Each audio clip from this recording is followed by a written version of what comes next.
आज तारीख़ जंग में हम बात करेंगे भारत और चीन के बीच हुई ऐतिहासिक 1962 जंग की।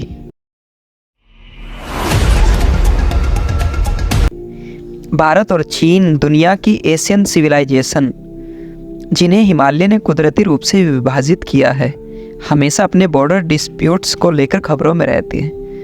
चीन दुनिया के कुछ ऐसे देशों में से एक है जो अपने बॉर्डर को काफ़ी ज़्यादा देशों के साथ बांटता है, करीब 14 देश, और चीन का लगभग इन सभी देशों के साथ ही बॉर्डर डिस्प्यूट्स रहता है।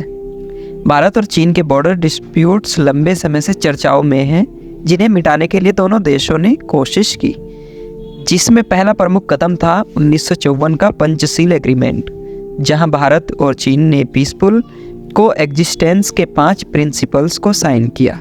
इसके बाद जवाहरलाल नेहरू का हिंदी चीनी भाई भाई नारा प्रसिद्ध हुआ। इसके बाद चीन ने भारत के साथ संबंध सुधारने की जगह 1956 से 57 में अक्साई चीन से गुजरती हुई कशगार से लासा को जाने वाली 2342 किलोमीटर लंबी सड़क का निर्माण किया, जिसकी खबर भारत को 1957 में सड़क के पूरी तरह बन जाने के बाद पता चली। 1959 में पीएलए ने तिब्बत विद्रोह के समय तिब्बत में बहुत अत्याचार किया। उसी दौरान दलाई लामा ने भारत में शरण ली, जिससे चीन को लगा कि भारत उसके इंटरनल मैटर्स में दखल अंदाजी कर रहा है। चीन के पहले प्रीमियर चो अनलाई और पहले भारतीय प्रधानमंत्री जवाहरलाल नेहरू ने काफ़ी डिप्लोमेटिक मुलाकातें की, पर चीन ने साल 1959 तक कभी भी बॉर्डर को लेकर कोई मतभेद व्यक्त नहीं किया। 1959 में नेहरू की फॉरवर्ड पॉलिसी के अंतर्गत भारतीय सोल्जर ने कॉन्फ्लिक्टेड बॉर्डर एरियाज में पेट्रोलिंग करना शुरू किया।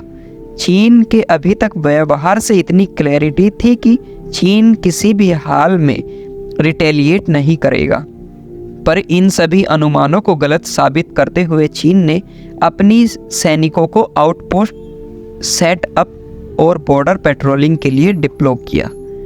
अचानक से अगस्त 1962 में चीन ने अपनी ट्रूप्स को टोगरा रिज भेजना शुरू किया था, जो कि मैकमोहन लाइन के बहुत करीब है। अक्टूबर 1962 में चीनी सैनिकों ने भारत के लद्दाख और नॉर्थ ईस्ट पर हमला किया। तब भारत इस जंग के लिए बिल्कुल भी तैयार नहीं था। 19 अक्टूबर 1962 को चीन ने वेस्टर्न सेक्टर के दौलत बेग, ओल्डी, चिपचाप और गलवान पर अटैक किया और 20 अक्टूबर तक चिपचाप वैली, गलवान और पैनोंग लेक पर कब्जा कर लिया था। इस एरिया में चुलूस काफ़ी महत्वपूर्ण जगह है, जो कि पैनोंग के दक्षिण में 14,000 फीट की ऊंचाई पर स्थित है, जहां से पैनोंग की पेट्रोलिंग आसान हो जाती है। जब भी 1962 वार का जिक्र होता है, रिजांगला वार की बात जरूर उठती है। यह एक क्षेत्र करीब 16,000 फीट की ऊंचाई पर स्थित है। रिजांगला वार 1962 युद्ध की सबसे फिरस वार है, जिसमें करीब 120 भारतीय फौजियों ने अपनी आखिरी सांस और आखिरी गोली तक देश की टेरिटरी की रक्षा करी। इसी दौरान 114 सोल्जर शहीद हो गए और 6 सोल्जर प्रिजनर्स ऑफ वार बने। यह company major Shaitan Singh command कर रहे थे, जिनने अपनी बहादुरी के लिए परमवीर चक्र से सम्मानित किया गया। नवंबर 1962 में चीन की जीत के साथ यह जंग समाप्त हुई, जिसमें भारत के 1383 जवान मारे गए और 1047 जख्मी हुए थे। इस जंग में चीन के 722 जवान मारे गए और 1657 जख्मी हुए थे। हिमालयन रेंज में ठंड के दौरान कुछ भी सप्लाई करना काफ़ी मुश्किल हो रहा था, जिस कारण चीन को वेस्ट में चुशुल और नॉर्थ ईस्ट में तवांग सेक्टर से अपनी फौज को हटाना पड़ा। आज ये दोनों जगह भारत की टेरिटरी में आती हैं और मैकमोहन लाइन को इंटरनेशनल बॉर्डर माना जाता है। 1962 के बाद भारत सरकार ने युद्ध के दौरान भारतीय सेना का प्रदर्शन और वो इंसिडेंट्स जिसके चलते हुए यह युद्ध की नौबत आई, इस सब की जांच करने के लिए हेंडरसन ब्रुक्स भगत रिपोर्ट कमेटी की स्थापना की, जिसके बाद भारत ने अपने सशस्त्र बलों को मजबूत करने, सीमा सुरक्षा में सुधार करने, चीन के साथ बॉर्डर डिस्प्यूट को सुलझाने के लिए डिप्लोमेटिक प्रयास करने का निर्णय लिया, जिसने भारत की इंटरनेशनल रिलेशन की अप्रोच को बदल दिया और यह आज भी भारतीय विदेश नीति की नींव है।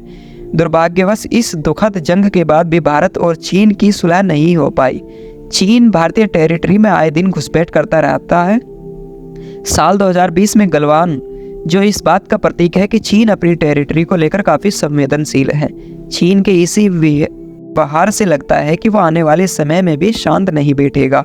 अगर आप चाहते हैं कि हम आपके इंटरेस्ट के डिफेंस रिलेटेड टॉपिक्स को कवर करें तो हमें लिखिए। ऐसे और इंटरेस्टिंग वीडियोस के लिए हमारे चैनल को लाइक, शेयर और सब्सक्राइब करना ना भूलें।